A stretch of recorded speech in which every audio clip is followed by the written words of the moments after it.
Alright guys, how you doing? Now, if you've been watching my Let's Plays, then you'll know that I spend quite a lot of time in outfitting, especially, at the start of each video. Just because I like to talk about, how I'm upgrading my ship and, what my thoughts are on that.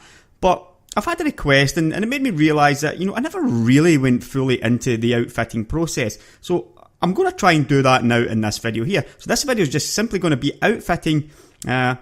First of all, I'm going to buy an Eagle and outfit that, and then I'll buy a Cobra and outfit that, and I'll show you the differences, and I'll go over as much of it as I can, and as much as we know at this stage of the game. Because there are certain things there that it's still a lot about, guesswork and stuff like that. We don't know exactly what some of this stuff means yet. Right, so the first thing is, though, if you go to Shipyard, you can see, you choose your ship, you can scroll down and you can see there, you've got hardpoints, you've got internals, you've got modules. These are the things that that you outfit. So I'm just going to go ahead and purchase this Eagle right now. I will sell my old Cobra.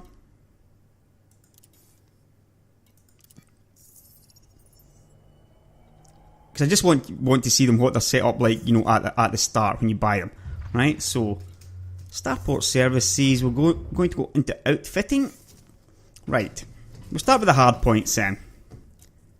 You've got 3 hardpoints, small hardpoints on the Eagle, and we'll just ignore this utility mount right now. Right, so small hardpoints. If you mouse over the first one, you can see it's at the top of the ship, and the next 2 are on the bottom. Now, you've got a thing here that says F and 1 and 1. Now, if you look at this brown number 1 here, then that's like the maximum class that you can fit into one of these hardpoints, right? So size 1 is basically the maximum you can have on an Eagle on all 3 of your hardpoints. The best way to think about it is class equals size, right? So these are small hardpoints, they can fit small guns. And that's exactly what the number above means, right? So if these were, say, medium hardpoints, it would be like 2. But the pulse laser here would still only be size 1 or class 1 in a medium hardpoint, as the small pulse lasers and small hardpoints. Right, now, as far as the F goes, oh, by the way, yeah, see when you see this plus sign, that means that there is something here in this outfitting station that you can actually purchase. So you can upgrade these. Right, now, if you click on it, I should say, yeah, if I wanted to put one to the bottom, I would just click on it, click on swap, and then move it to the bottom hardpoint. You can move them up to the top, bottom, whatever, but some ships have got like a medium hardpoint at the top and 2 small hardpoints at the bottom. So obviously, if you've got a size 2 or a class 2 weapon on the top, you wouldn't be able to actually move it to the smaller hardpoint because it wouldn't fit, right? That's just common sense. So I'm going to swap that back to the top again.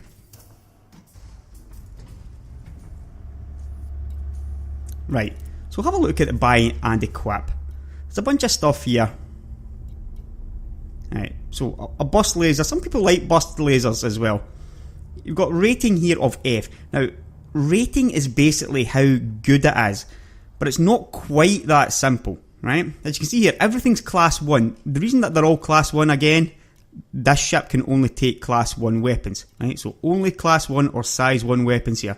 It doesn't matter. I mean, you can get class 1 missile racks and fragment cannons, yeah? They just don't do as much damage as class 2s and class 3s. But you can still have them. As you can see, even cannons down here, 500,000. It'll probably hit pretty hard, yeah? I've never had that on an Eagle, though.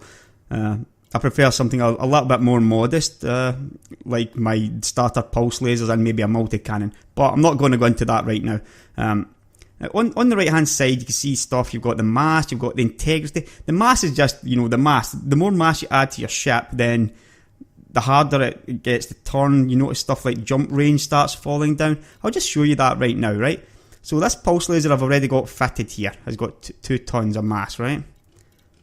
And by looks of things, they're all 2 tons of mass. So what I'm going to do is go back.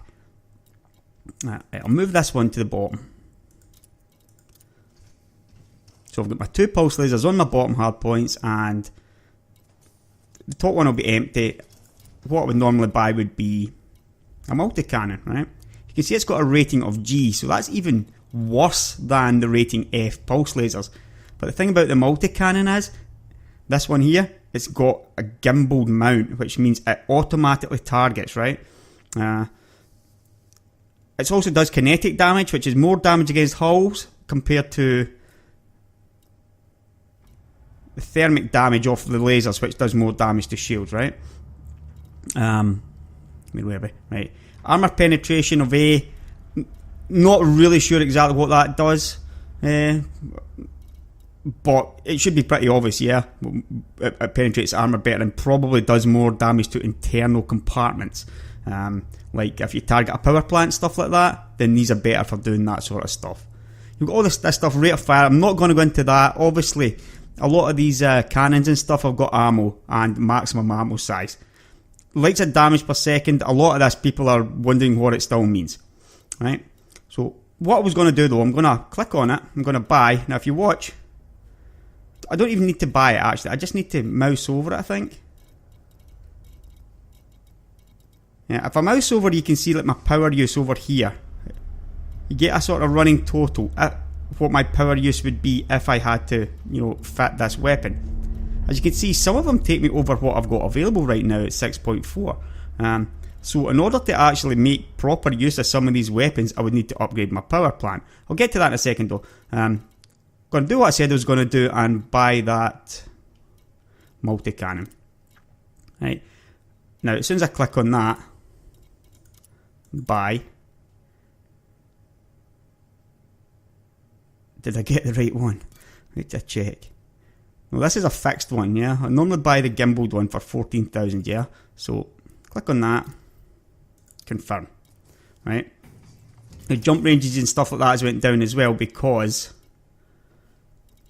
I've added more mass to the ship. The more mass that you add to the ship, the less well it turns in combat and the less jump range you get, as well as adding more power use, yeah? So you've got to be kind of careful, when you're doing all this. I'll just show you that, right? If I just sell this, you can see my 8.27 unladen. So if I just sell that multi-cannon, you can see it goes up to 8.47. So that's exactly what it does. Right, that's pretty much all you need to know for weapons on the Eagle. This is a good setup, I find. Gimbaled multi-cannon at the top, a couple of fixed pulse lasers at the bottom.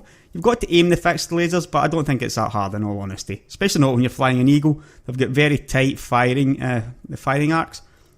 Right.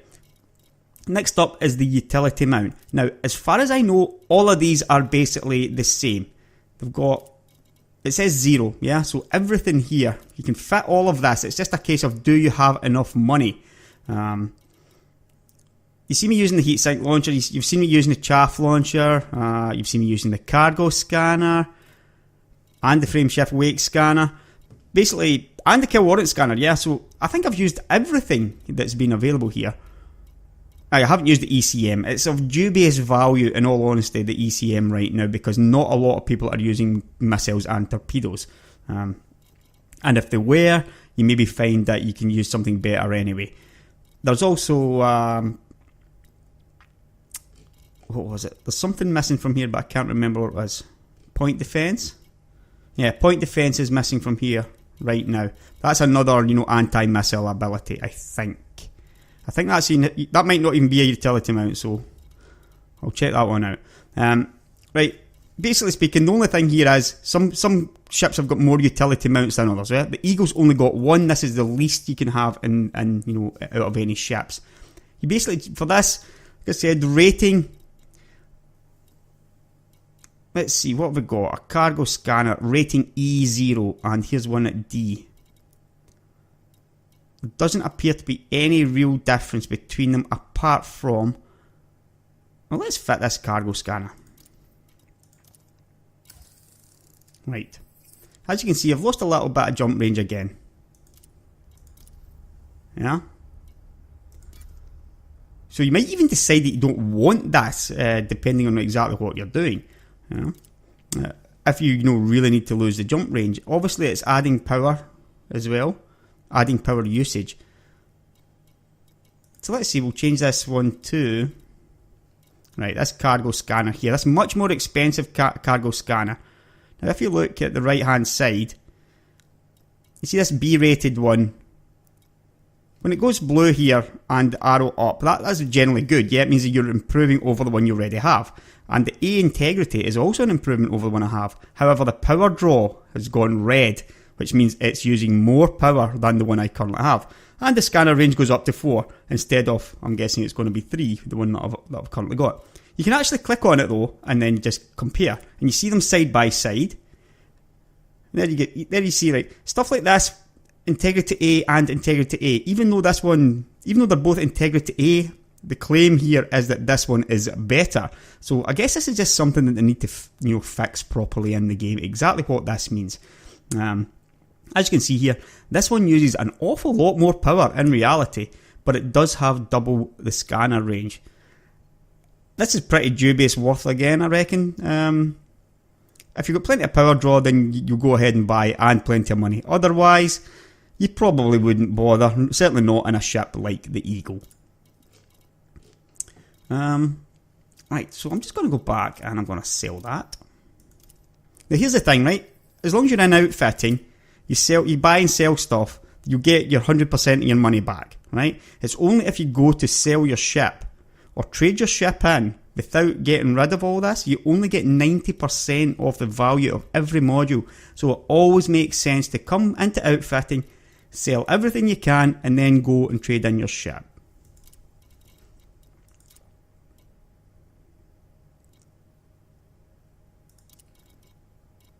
Right, so next up, the internal compartments.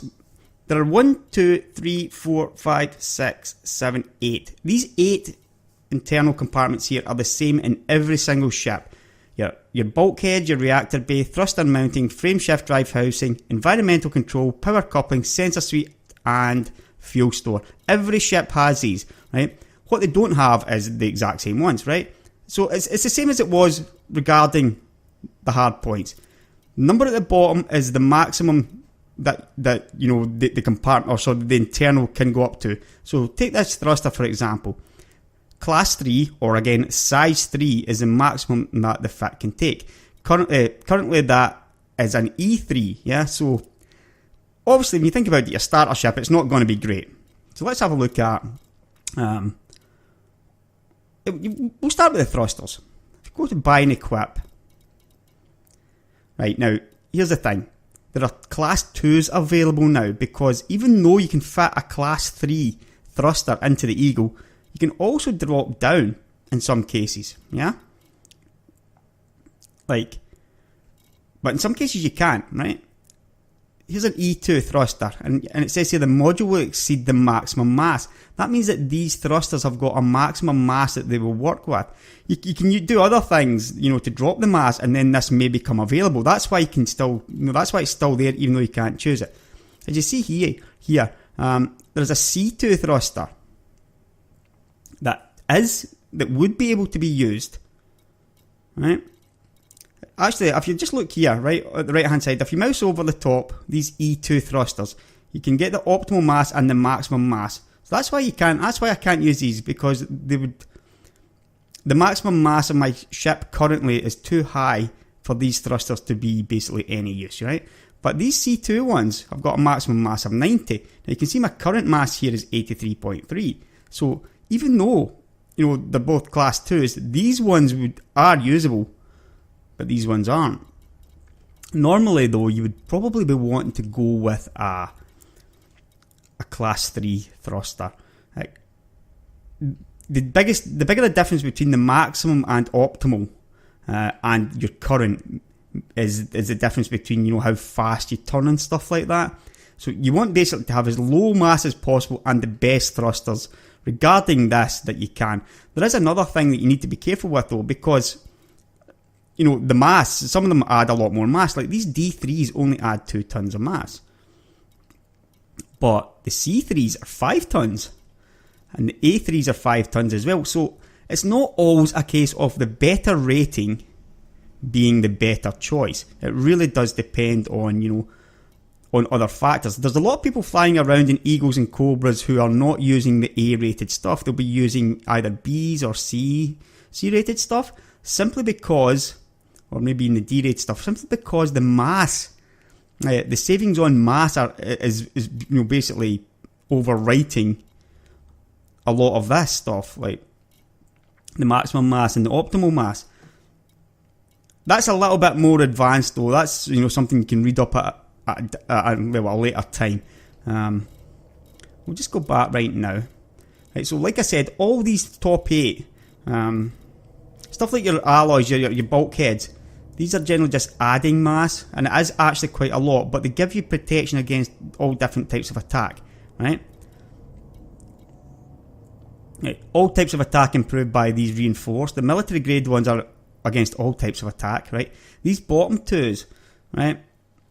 These ones give superior resistance to thermal damage at the cost of vulnerability to kinetic attack. Basically speaking though, these bottom 2 are almost the same as the military grade composite regarding protection against, both elements. There's just one of them is improved. So these ones are improved against lasers. The mirrored surface is improved against lasers. The reactive surface is improved against kinetic damage. That's your cannons and stuff like that. Right. That only really leaves us with... I'm just going to go over that again, right? Remember, the bottom number is the maximum class or size. And the number at the top is the size that's currently there, and this E thing is a rating, which is basically how good it is, but not always how, just because it's a better quality does not always mean it's the best tool for the job. Right, so that only really leaves us with the internal compartments. These things are different on each ship. Different sizes at least, right? But again, it's the same sort of thing. Internal compartment here, class 3, size 3, right? So the Eagle has got a 3, a 2 and a 1. This is the maximum, right? If you go back to the shipyard, right? And go to the Eagle.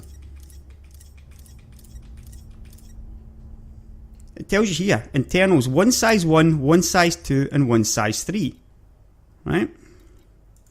So back to outfitting. Internal. It's exactly what you've got, a size 1, a size 2 and a size 3. Now some of these are only ever size 1s. For example, your basic discovery scanner. If you go to buy and equip, you'll find that these are always just 1s. You notice that when I click on this bottom one, the size 1, this is all the options that I'm getting. Okay, just class 1s is all that I can choose to fit into this one, because that's the only size of thing that's going to fit in there, right? Now normally what you would do is you would keep your discovery scanner in there, because these things are generally only size 1 or class 1. Other thing you might want to put in there, something like a fuel scoop, right? So your bottom one is basically your worst compartment. The size 2 is your middle one, and your shield generator or something else is in your size 3. A lot of people get rid of their shields, right? And fly around shieldless. And the reason for this is, where this really counts, this class and size thing is for... Now, where did you go? Right. Cargo capacity. This is the big thing about the internal compartments. A class 3 will allow 8 capacity cargo racks, right? So I'm just going to buy that. Now, class 2 allows for 4. And the class 1, you probably expect, only allows for a class 2, sorry, a size 2, a capacity 2, right? So, that's the maximum cargo capacity that an Eagle can possibly carry. 8, 4 and 2, so 14. It's actually quite a lot. I'm not convinced that you should be flying around in an Eagle without shields, but if you really needed the cargo space, then that's a choice that you can make. Now the thing about the shield is, right, even though I had a class 3 shield, right, you can see you can buy it back here. If you click on it, you can buy back. I could stick the scanner in there if I wanted, but that would just be a waste of a larger compartment, right? You started off with the E3 rating shield generator. And once again, it's got something... Where are we? I'm going to sell that. if I wanted, right, I could actually fit a shield generator E2. Now, if you look at the right-hand side again, and remember, if it's red, I wouldn't be able to fit it. It would say that, item exceeds module, or module exceeds maximum mass, or something like that, right? But this E2, I could actually put that onto my ship if I wanted. So just do that. Now, the thing is, it's not going to give as much protection, simply because it's a smaller class, yeah? It's a 2 instead of a 3.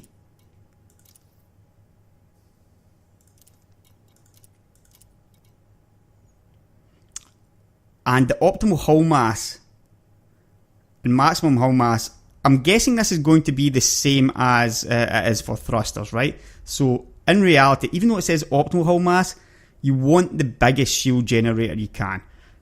Don't quote me on that though, because people are still trying to work this one out. It may well be that having a shield that's too big for your ship is not a good thing, right? The most important thing to know here though is, you can fit a class 3 or a class 2. You may even be able to fit a class 1. Let me check. Possibly not.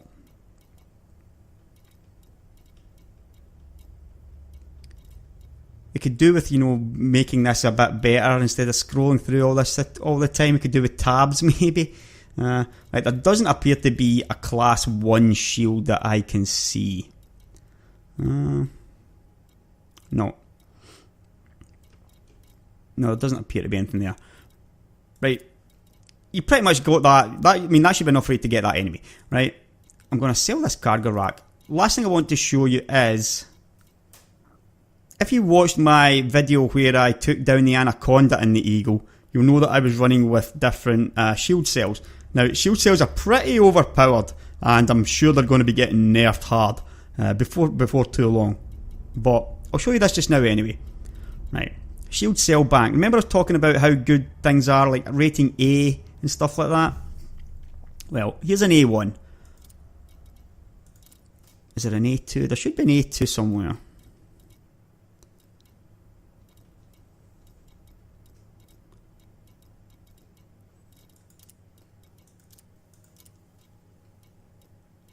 Let's see if I can find it. I'm sorry, I'm probably scrolling past it and not really noticing it because I'm quite bad for doing that kind of thing. Right, there's an A2 shield cell bank, but that's the only one I can see. So that's not fantastic. Right. I was hoping there'd be a choice of shield cell banks here so that I could show you the difference between them. There's an A1 and an A2, so that's not awesome.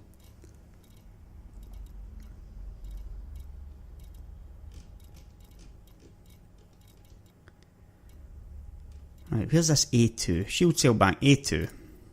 I can show it like this anyway. And a shield cell bank an A1. Should be able to fit. Yeah, I can. Right. So you can fit 2 of these. If you're using a keybind, they both fire at the same time. So you need to use, special things like set up fire groups for each one if you want to use them at different times. I'm not going to get into that now though. Right. Here's the thing. If you go to your right panel, your modules, scroll all the way down. Right, there's the 2 shield banks. It says 1 and 1, which means there's 2 left. But the reason for that is I haven't actually reloaded them. So if I go to munitions,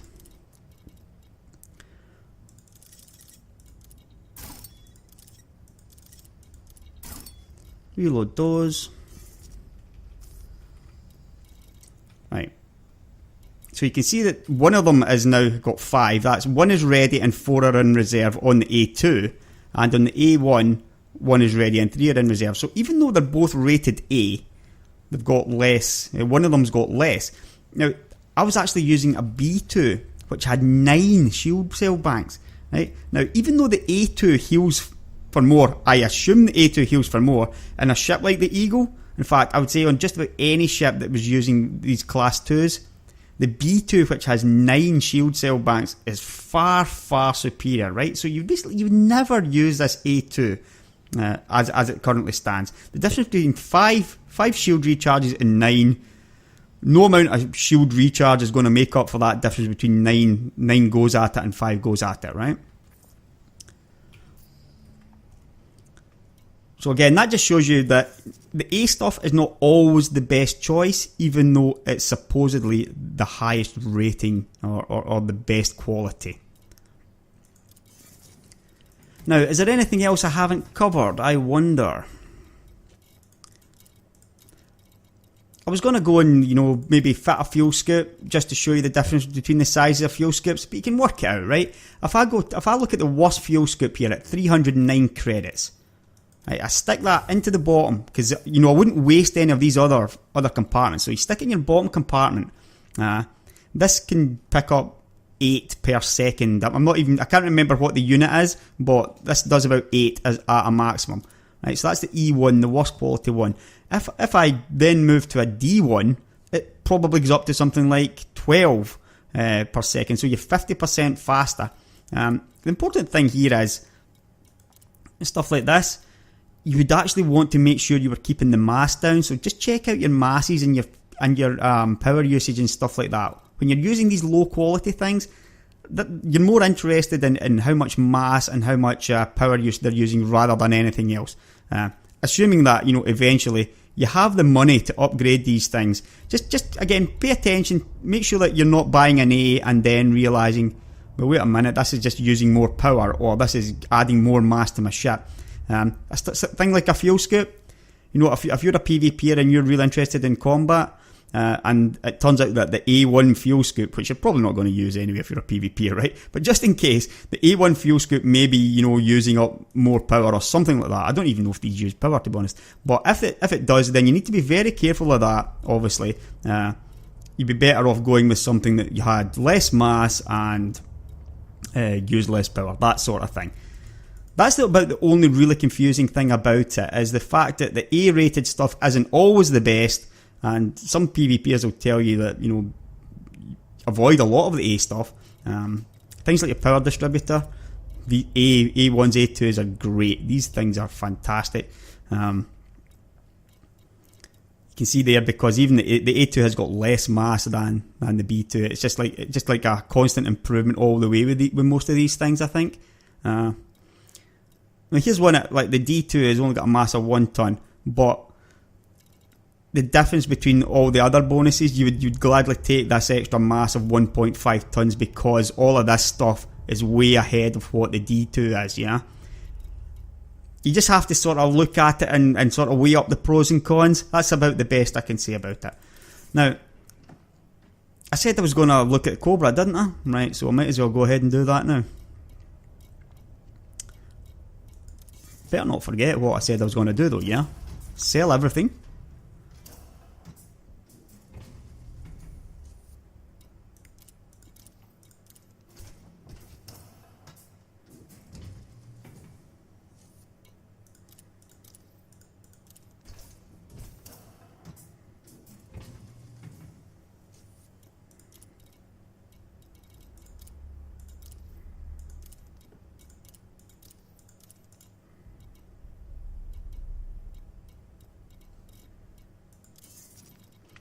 Right, now that's everything sold on my Eagle. Everything I bought sold. Yeah, so move back over to my to the Cobra.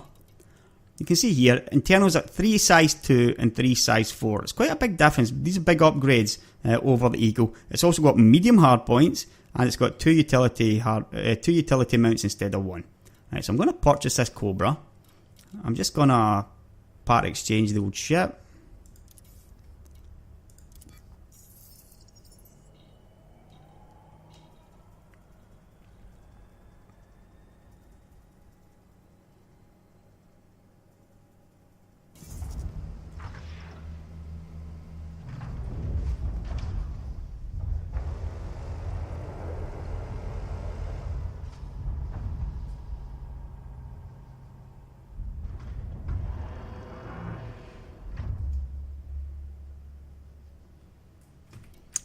Right, so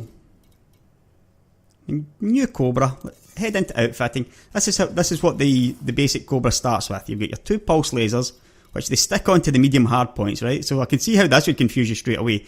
Now, if you remember, the small hard points, I've only got 1 at the bottom. So the Cobra is a perfect example of showing how the medium hard points is like size or class 2. Now, obviously, if you click on the pulse lasers, you've now got the choice of class 2 weapons here. So it's not just class 1s at the top, you can now put the class 2s as well. You generally find they start to get a bit more expensive with the class 2s, do a bit more damage, they take a bit more power. It's everything that you would basically expect to happen.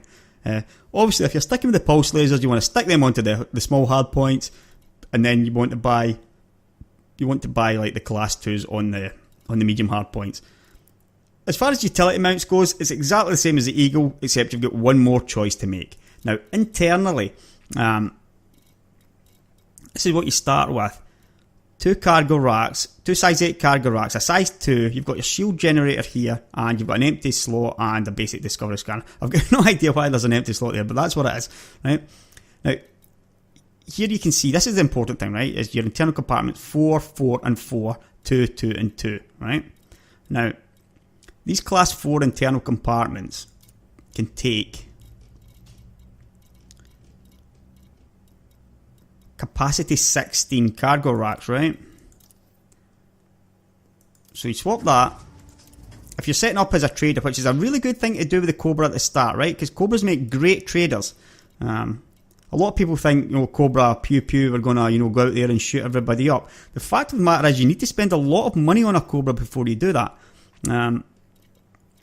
You probably find that if you've got a sort of geared Eagle that you would thrash most Cobras. You've seen me doing it in video after video, yeah? Alright, it's just the AI, but even a player is going to struggle with a brand new Cobra without upgrades.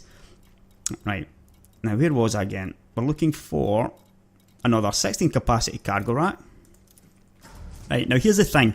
Lots and lots of players run around in shieldless Cobras, right? One of the reasons for this is, again, 16 cargo capacity is huge. It's an awful lot. If you're just trying to make as much money as possible, and that's what a lot of people are playing the game like, get into the Cobra and they ditch their shield for another 16 capacity cargo rack. Now, this is one of the things, because there's no size 3s, right? So you've basically got 3 size 4s and 3 size 2s. So here's the thing, right? You can't even stick on a size 2 shield, because the difference between the optimal and the maximum mass and the actual, see, like this shield generator, hull too heavy, it's a class 2. The hull is too big basically for the shield to go into it. Again, even a C2 here, the hull's too heavy. Let's see, is there a B2? Hull is just too heavy. And there's the A2, right? So if the A2 is not going onto it, nothing's going to go onto it. You've either got to make the choice of the class 4 shield or no shield at all. And most people are just saying, yeah, well, okay, I'm just going to go with my 16 capacity cargo rack, and I'm going to go shieldless. The fact of the matter is, the Cobra is a very fast ship, so if you get interdicted, you just hit your boost button, off you go. Very little's going to catch it anyway. You're going to take some hull damage back and forward, yeah, but it's probably not going to be anything like, the amount of money you can get back from having those 16 extra cargo slots. The other stuff's just exactly the same as before. You've got the size 2 compartments. You can add cargo rack size 4 into these if you want even more. Keep your scanner there if you want. One thing I would probably do is stick on a fuel scoop. Remember, you can get a class 2 fuel scoop onto this, which will get you, faster, make you refuel faster. There's a D2 there. It's very cheap, 4,500 credits. You fly out there, jump to a couple of systems and come back, you're probably going to find that your fuel bill's coming to 4,000 credits, right? Once you move into the Cobra, your fuel costs really start to increase. It's a big increase compared to the much smaller ship that you were flying before. So fuel scoop, good idea again down there. I'm not going to go into that though. I mean, you can equip your ship however you like. Last thing you might want to do is, if you've got a paint job, they gave away free paint jobs at one point for the Cobras. Yeah, it was before the game launched. So I grabbed a couple of those while I bought a Viper paint job. You can fix that here in your livery thing. You can buy decals as well if you want. I'll maybe do that later, not too bored right now. Right, anyway, that's pretty much my attempt at outfitting. If there's something I haven't covered, or maybe I got something badly wrong, then feel free to tell me. I'll come back and I'll add an annotation to the video just to point out that I got it wrong. That's all good and well. So this was a request, so hopefully this has done it. I don't know if there's anything else that if I know about it, then I've basically added it to this video. I've told you about it. If there's anything else there, then I simply don't know about it, and this is basically as good as I can do right now. But we'll see. I'll maybe do an updated one later once we have some more information on it. Don't forget to like and subscribe. I'm covering Elite Dangerous an awful lot, as you probably noticed. And hopefully I will see you in the next video.